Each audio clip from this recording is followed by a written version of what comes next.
નમસ્કાર, સંસ્કાર સરિતા સિરીઝમાં આપનું સ્વાગત છે. આજે આપણે શ્રીમદ ભગવદ્ ગીતાનો એક સુંદર શ્લોક સમજીશું. સુખ દુઃખે સમે કૃત્વા લાભા લાભો જયા જયો તતો યુદ્ધાય યુજસ્વ નેવ પાપમવાપશ્યસી. એટલે કે સુખ દુઃખ લાભ હાનિ જય પરાજયને સમાન રીતે સમજીને તું યુદ્ધને માટે તૈયાર થા. આ રીતે યુદ્ધ કરવાથી તું પાપને પામીશ નહીં. આ શબ્દો મહાભારતના યુદ્ધ વખતે ભગવાન શ્રી કૃષ્ણ અર્જુનને કહે છે અને આ શબ્દો આપણા જીવનમાં પણ ખૂબ જ ઉપયોગી છે. આપણું જીવન પણ સુખ અને દુઃખોથી ભરેલું છે. ક્યારેક સુખ છે તો ક્યારેક દુઃખ છે, ક્યારેક લાભ છે તો ક્યારેક નુકસાનનો સામનો કરવો પડે છે, ક્યારેક આપણને જીત મળે છે તો ક્યારેક પરાજયને પણ પચાવવો પડે છે. તો આ દરેક પરિસ્થિતિમાં જે સમાન રીતે વર્તી શકે છે તે જ સાચો મનુષ્ય છે, તે જ ખરા અર્થમાં સાચું જીવન છે. તો આ સુખ દુઃખની પરિસ્થિતિમાં ક્ષમતા રાખવાની વાતને આજે આપણે એક સરસ મજાની વાર્તાથી સમજીશું. આ વાર્તાનું નામ છે મોજીલો કાગડો. તો ચાલો સાંભળીએ વાર્તા. એક હતો કાગડો. કાગડો ખૂબ જ મોજીલો અને આનંદી, હંમેશા આનંદમાં રહે.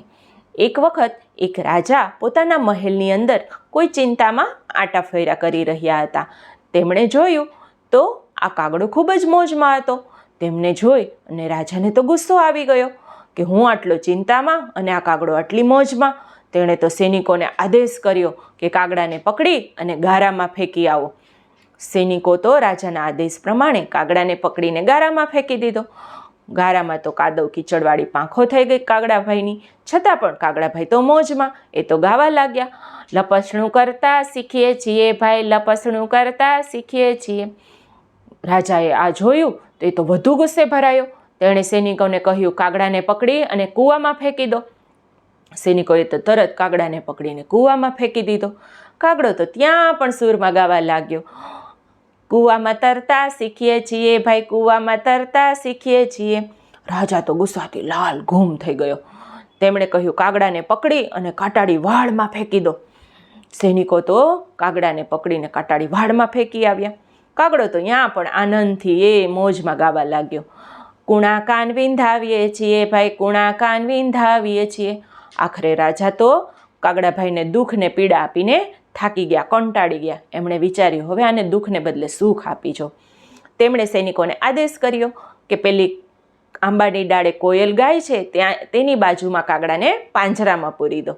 સૈનિકોએ તો એમ જ કર્યું, પણ ત્યાં પણ કાગડાભાઈ ગાવા લાગ્યા, કોયલના ટવકા સાંભળીએ છીએ ભાઈ, કોયલના ટવકા સાંભળીએ છીએ. સૈનિકોને રાજાએ કહ્યું હવે આ કાગડાને ખીરના તપેલામાં બુડાડી દો. સૈનિકો તો કાગડાભાઈને પકડી અને ખીરના તપેલામાં ડુબાડી આવ્યા. કાગડાભાઈ તો ત્યાં પણ ગાવા લાગ્યા, મીઠી ખીર ખાઈએ છીએ ભાઈ, મીઠી ખીર ખાઈએ છીએ. રાજા તો અંતે થાક્યો અને તેમણે સૈનિકોને આદેશ કર્યો કાગડાને પકડી અને છાપરે ફેંકી આવો.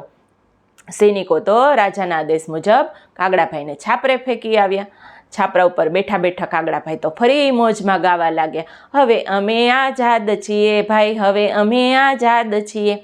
આમ કાગડો છે તેમને ઉપર રાજાએ ઘણું બધું દુઃખ આપ્યું, સુખ આપ્યું, છતાં દરેક પરિસ્થિતિમાં કાગડાભાઈ તો મોજમાં જ રહેવા લાગ્યા. તેમને કોઈ દુઃખી કરી શક્યું નહીં. તેમ આપણા જીવનમાં પણ આપણે આ વાત શીખવી જોઈએ કે આપણે હંમેશા મોજમાં રહેવું જોઈએ. પરિસ્થિતિ ગમે તે હોય, સમય હંમેશા પસાર થઈ જાય છે.